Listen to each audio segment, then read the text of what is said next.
Helmet వినియోగంపై అవగాహన కార్యక్రమాలు చేపట్టిన కాకినాడ జిల్లా పోలీస్. కాకినాడ జిల్లా ఎస్పీ జి. బిందు మాధవ్ ఆదేశాల మేరకు జిల్లా వ్యాప్తంగా హెల్మెట్ అవగాహన కార్యక్రమాలు నిర్వహించడమైనది. రహదారి భద్రత మరియు హెల్మెట్ వినియోగంపై ప్రజల్లో చైతన్యం కల్పించేందుకు ఈ రోజు అనగా 27వ తేదీ సోమవారం నాడు జిల్లా వ్యాప్తంగా 10 ముఖ్య కేంద్రాలలో ప్రత్యేక అవగాహన సదస్సులు నిర్వహించారు. ఈ సందర్భంగా జిల్లా ఎస్పీ మాట్లాడుతూ, పెరుగుతున్న రోడ్డు ప్రమాదాలను అరికట్టేందుకు ద్విచక్ర వాహనదారులు నాణ్యమైన హెల్మెట్ ధరించాలని, కార్లలో ప్రయాణించేవారు సీటు బెల్టును విస్మరించకూడదని సూచించారు. రహదారి భద్రత అనేది కేవలం ఒక నియమం మాత్రమే కాదని, అది ప్రతి పౌరుడి సామాజిక బాధ్యత అని పేర్కొన్నారు.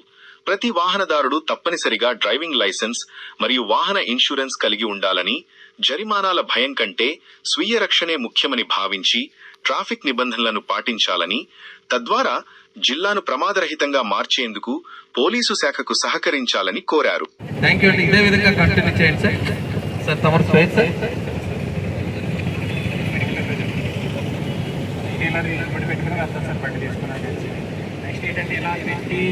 మీరు పెట్టుకోండి అని చెప్పేది ఎవరి గారు బాధ్యత తీసుకుని పెట్టుకోండి. ఇది లేకుండా ప్రతి ఒక్కరు ఇప్పటి పెట్టుకోండి సార్. అంటే మనం చెప్పుకుని మీరు పెట్టుకోండి, మీకోసం ఏం చెప్తారో చెప్పుకోండి, ఎవరికాలు బాధ్యత తీసుకుని ఇంకా బాగుంటుంది సార్. గుడ్, మంచి మాట చెప్పారు. ఏంటంటే మేము ఎన్నిసార్లు కౌన్సిలింగ్, పోలీసు వారు ఎన్నిసార్లు కౌన్సిలింగ్ ఇచ్చినా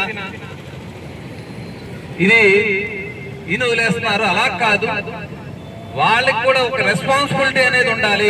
ప్రతి వ్యక్తి నేను హెల్మెట్ ధరించాలని రెస్పాన్సిబిలిటీ ఉండాలని వారు చెప్తున్నారు. వారు మెడికల్ రిప్రజెంటేటివ్, వారు కంటిన్యూ హెల్మెట్ పెట్టుకునే ఉన్నారు. థ్యాంక్ యూ అండి, మీ యొక్క అనుభవాలు మాతో పంచుకున్నందుకు. దయచేసి ప్రతి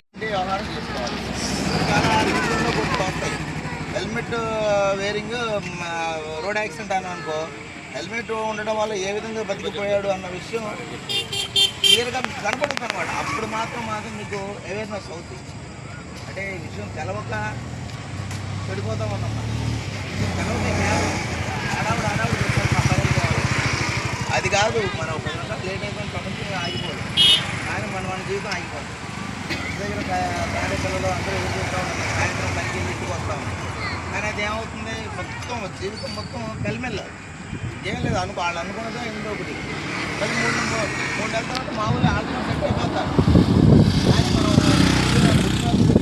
కడదాకా బతకాలి కదా, 100 సంవత్సరాలు నిండు 100 ఏళ్ళు క్షేమంగా బతకాలి కదా, అది మర్చిపోతున్నాం. కేవలం చిన్న పొరపాటు, పెద్ద పొరపాటు అయితే పర్వాలేదు, చిన్న పొరపాటు అయితే 800 రూపాయలు పెట్టి మనం హెల్మెట్ కొనుక్కోక కంగారు కంఫర్ట్ ఉండదని, అది అలవాటు అయితే మీరు ఎంత సేఫ్గా ఉంటుందో మీకు హెడ్ లోపల తెలుస్తుంది.